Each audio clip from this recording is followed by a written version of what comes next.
if I die a violent death, as some fear, and if you are plotting, I know the violence will be in the thought and the action of the assassin, not in my dying.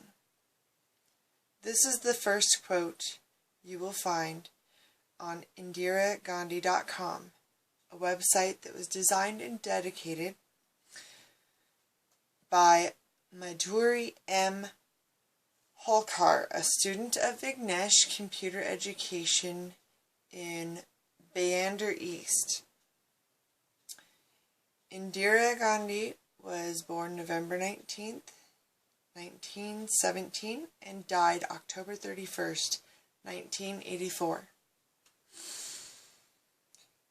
Indira Gandhi was the only child of Prime Minister Jawaharlal Nehru and was destined for politics according to History.com.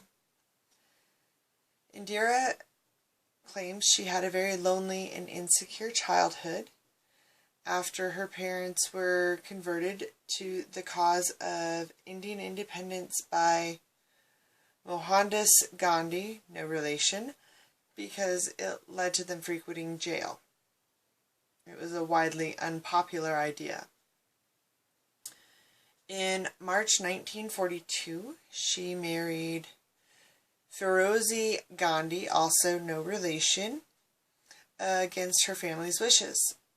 The reason why her family opposed this was because Indira was Hindu and Ferozi was a Parsi. She married him anyways and bore him two sons, Rajiv and Sanjay.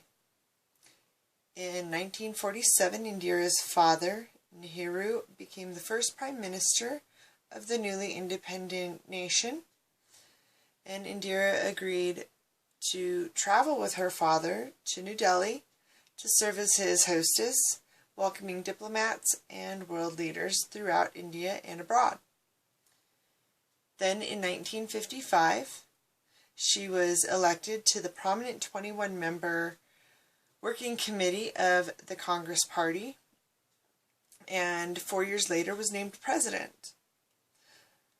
But in 1964, her father died, and upon his death, Lal Bahadur Shastri became the new prime minister, and Indira took on the new role of Minister of Information and Broadcasting. But Shastri died 2 years into his office term, and the Congress Party leaders appointed Indira to be the new prime minister. According to Encyclopedia Americana, Volume 12, page 277, by 1971, she had consolidated her position with her autocratic leadership style of decisive victories and her strong standing during the crisis with Pakistan, which this eventually led to the creation of Bangladesh. She introduced programs that transformed India into a country self-sufficient in food grains, and the achievement became known as the Green Revolution. However, she became unpopular by her third term for her political policies of government-enforced sterilization as a form of population control, and there was also accusations of political misconduct.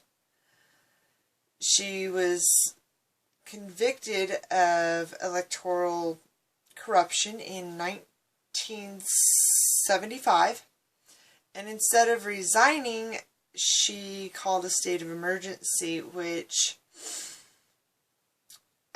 led to a very severe censoring of the press and citizens in general.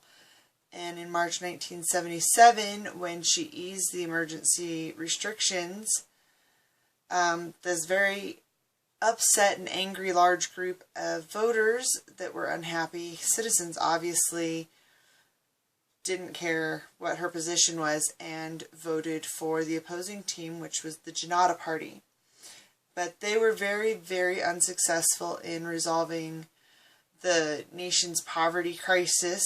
So in 1980, Indira campaigned under the Congress Party won, or Congress won, sorry, and was elected to her 4th term as Prime Minister. Sadly, though, in that same year, in June of 1980, her future successor would die in an airplane crash, and that was her younger son, Sanjay. However, even worse problems would come about for her, as during her final tenure of office, she was reluctant to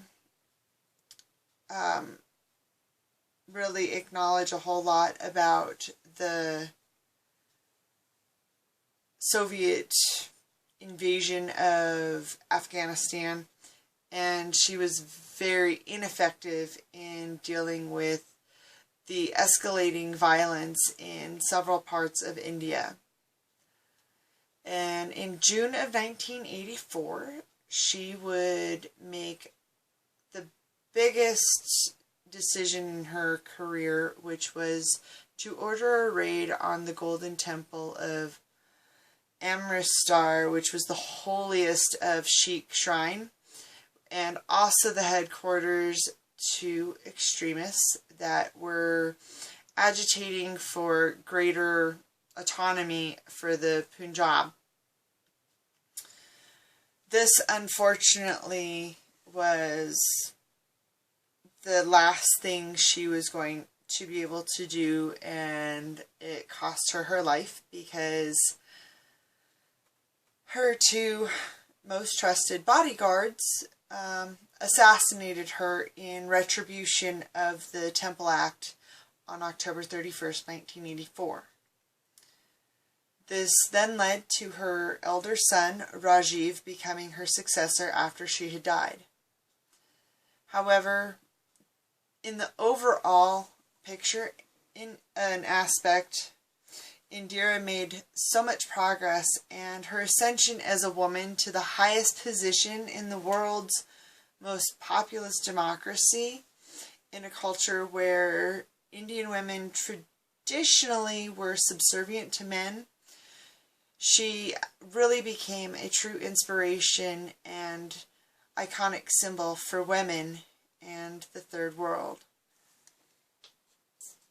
And that is the story of Indira Gandhi, born November 19th, 1917, murdered October 31st, 1984, and I am uncertain as to the author or photographer of this picture. It was a picture I found on a website dedicated to her, and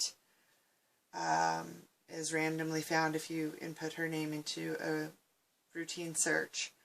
But this was Indira.